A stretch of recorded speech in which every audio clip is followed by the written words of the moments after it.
Hello, I am coming to you hot from Miami, and I wanted to just share a couple of different nourishment tips for you, if you will. I have a background in holistic nutrition, mind, body, soul, a background in yoga. I'm also a life coach, and so just wanted to touch on some things that in studying over a hundred different dietary theories, some things that I have noticed and wanted to share with you to help see if there's an opportunity to give you some new insights and an up level, and or even if it's reminding you of some things to really make sure that you're nourishing your body as you are working out. So one of the things to take into consideration is there is no one size fits all.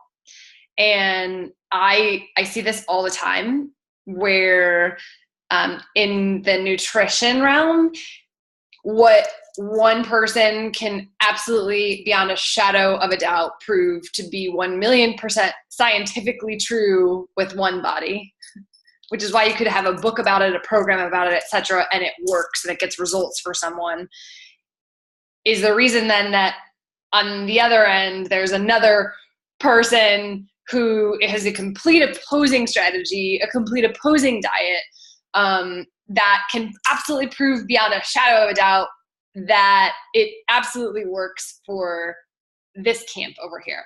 So one of the things I would actually recommend as you're on your journey of learning, what it means to really nourish your body is to really feel your way through it. And of course, try different things and just know that there is no one size fits all solution. And also our bodies evolve. So maybe what worked for you 5 years ago may not actually be working for you now. And I see that actually a lot, where what was once working for someone, they're continuing doing out of repetition. And as their body evolves, or maybe even you go into a new environment, your body is actually trying to tell you. Our bodies are these brilliant beings that just, transmit all of this intelligence to us. And they're always trying to get our attention. And so just knowing to listen when you're feeding your body, to actually listen to your body, because it's talking to you. If you're tired, your body's talking to you. If you are getting headaches, your body's talking to you. If you are inflamed, whether that is you have extra weight on your body, you have different pockets where you carry extra weight on your body, whether you have autoimmune things going on, so at one point in my life, I had sinusitis, I had rheumatoid arthritis, I had all these itises. I had fibromyalgia, I was 35 pounds overweight, I was being treated for chronic fatigue, and I had asthma. So it was like my body was inflaming and was trying to get my attention. And I wasn't listening. So what I will tell you too is, as you nourish your body, listen to your body, and practice the consciousness when it comes to what you put into your body and or onto your body.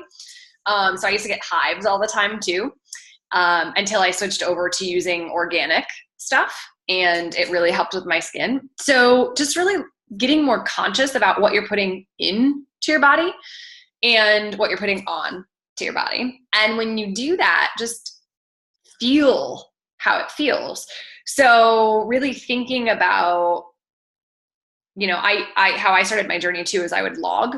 So I would just be like, okay, I ate this and I drank this at this time. And then I would get a headache and I would go, okay, so I'm just going to write that down. At this time, I'm getting a headache. And at this time, I'm feeling, I'm crying during commercials. And at this time, and so I'm paying attention to emotionally what's going on with me, and paying attention to physically what's going on, or I'm bloated, or I'm having indigestion, or I'm having some acid issues, or, so paying attention to all of these things. And then eventually over a period of time, you can see patterns. So I would play with that. One of my ladies from the tribe, Tiffany, reached out and asked, I'm eating clean and I've had a headache for the last 2 days. And I believe that it's the caffeine that I cut out, and my body's saying, what? And my energy has been low. Is there anything I can do holistically to overcome it? And so my initial intuitive, I'm an intuitive. So my initial intuitive guidance that I heard on that one was, it's not the caffeine solely, although there are a little bit of withdrawals going on, because when you do cut caffeine out, what happens is it re-regulates your adrenals. Again, everybody's a little bit different, but just to give you an example of what can happen. And so it's like your adrenals are learning to come back online and do their job, because they didn't have to, because you were always using caffeine. So that is sometimes what happens in terms of the fatigue. And yeah, sometimes we can have a headache because we're going through withdrawals. So water can really help flush the system. So extra water to hydrate can really help, is what I'm hearing as far as just guidance. And then also, I asked then Tiffany, I said, what else did you cut out? Because that was what I was feeling. There's something else you cut out. And it was like, oh, well, I cut out meat and sugar and wine and sweets. I'm sorry. She said meat, sweets, wine, and caffeine. So to me, sugar. So intuitively also what I was hearing before she even responded was, there's some sugar withdrawal that's going on here. Sugar is addictive, right? Like they've done, there are studies out there where it's like sugar is more addictive than cocaine, or like there are actually food scientists that are at companies that make food and process food and manufacture food. They have food scientists to help figure out how to make food more addictive. And sugar, the body really does some things with some sugar. So just know that I actually think the headache is a little bit more to do with some withdrawal, and the fatigue feels like it has a little bit more to do with the caffeine, because your adrenals are re-regulating, which is great because it means that you're allowing your body to do what it magnificently, brilliantly was created to do, which is regulate your energy for you. So as you clean out a lot of this stuff, your body starts to remember what it was doing before you were doing it for it. So with the sugar too, just really pay attention to, there's just something about like honoring and loving on the body. I saw, there was a post, Tiffany, that you did about, some self-care, and there's a bath, and it's like, yes, love on that body, because you're actually going through a process of detoxifying right now. So again, lots of water to flush, and lots of just like really gentle self-love, and then just celebrating. So like a part of the holistic nourishment is really thinking about giving yourself permission to enjoy the journey as you detox, because how cool is that? That's awesome. I'm celebrating you, because that's amazing to go through that. And it's hard. So I'm acknowledging and validating, like, I know that's not easy. I know that is something that is tough to do. And so just celebrating yourself too. So sometimes, and people, when I host retreats and stuff, they always kind of laugh at this until they get used to it. And then you come back to another retreat and you're on board the train. But, frustration, pain, whether it's physical pain or mental pain, I always celebrate it, because it means we're growing.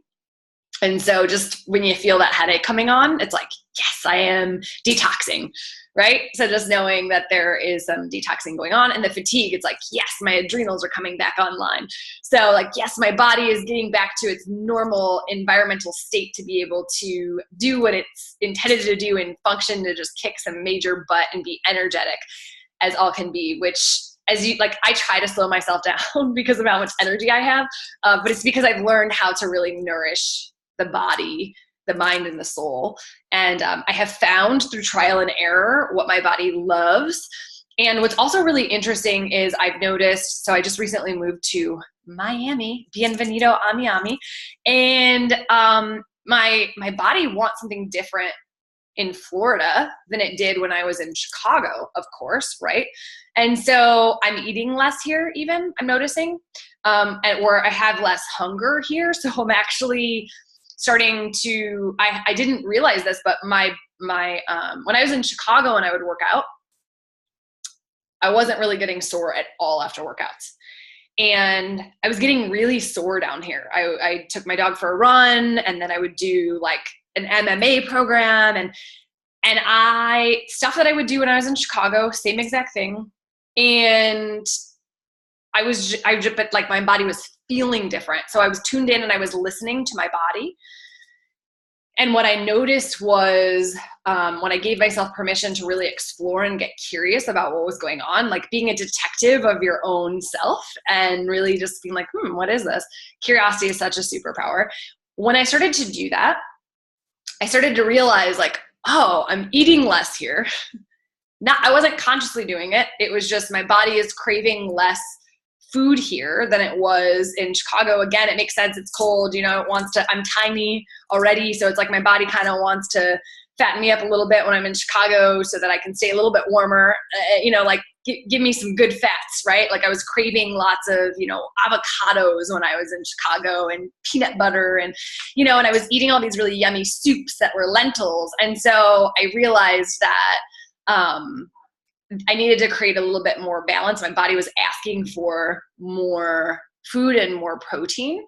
Again, that's not universal. I'm just sharing with you the process I went through to realize what my body was telling me. So I really encourage you to start having a conversation, like an open, conscious conversation with your body and figuring out what's going on. And Tiffany, I applaud you because your question basically is having a conscious conversation. You just weren't really sure necessarily. It was almost like your curiosity led you to one option of what it could be. So thinking it was the caffeine. And yet I feel like if you had just taken one thing out at a time, you would have been able to see how each one impacted you. Although I think it's amazing that you did all of them at the same time. And that's actually how I started my journey as well. And so where I took out dairy, I basically went from eating pizza, and this was, 4 or 5 years ago, but I went from eating pizza and mozzarella sticks and McDonald's and drinking and smoking cigarettes and all sorts of stuff. I went from that to, I did a raw vegan cleanse by Chris Carr called Crazy Sexy Diet. And it changed my entire life. And I accidentally did an elimination cleanse and or an elimination diet. And like I reintroduced food, I was able to see what really was causing my own body a lot of issues like meat and dairy, and soy, gluten, right? So now I can consciously select what really feels good for me. And I'm always paying attention to my energy levels. I'm always paying attention to my skin. Our skin is the largest organ, and it really tells us a lot about what's going on. So pay attention to your skin. I always pay attention to how my digestive system feels. Am I eating too fast and I'm creating a little bit of extra air in the body? Am I not chewing enough? So it's creating more chunks, and so it's not digesting as smoothly. I'm always just paying attention. And I feel like consciousness is what I'm really asking you to do when it comes to food. And I'm asking you to do something that is counter instinctual, but is totally intuitive, which is to feed your body with what your body is telling you to do, not what your mind is telling you to do. So oftentimes we're like, ooh, I'm craving this thing, but it's usually with our eyes. Or like the way I know when I'm feeding myself with my eyes, I'm going into the kitchen to get a green juice and I open the fridge and I see chocolate and I'm like, yes, chocolate, and it's like, that's not why I went in there in the first place. So and I'm not saying don't indulge. I'm just saying be more conscious and get to know your body. We have an education system that blows my mind because we leave the education system and we don't really know anything about who we are or we're not given a manual on our mind or our body. And it's something that I'm really passionate about to help people explore and discover is, do a thesis on yourself, do a research study on yourself, just get all up in the university of you. And a piece of that is really understanding what your body is trying to tell you, because when you have a partnership with your body, you get to have an exorbitant amount of energy. So I can't tell you how to do it for yourself, in terms of like what specifically you need to eat and drink and because for every body it's different. What I can tell you is that when you get curious and you get conscious, that you can figure it out for yourself and that your body will totally speak to you. So I'm super excited. So as far as that goes, I'm just going to leave you with that nugget. And yeah, so if you have any questions, let me know. I'm here to help. I'm excited. All right, cool. Catch you later. Peace. Bye.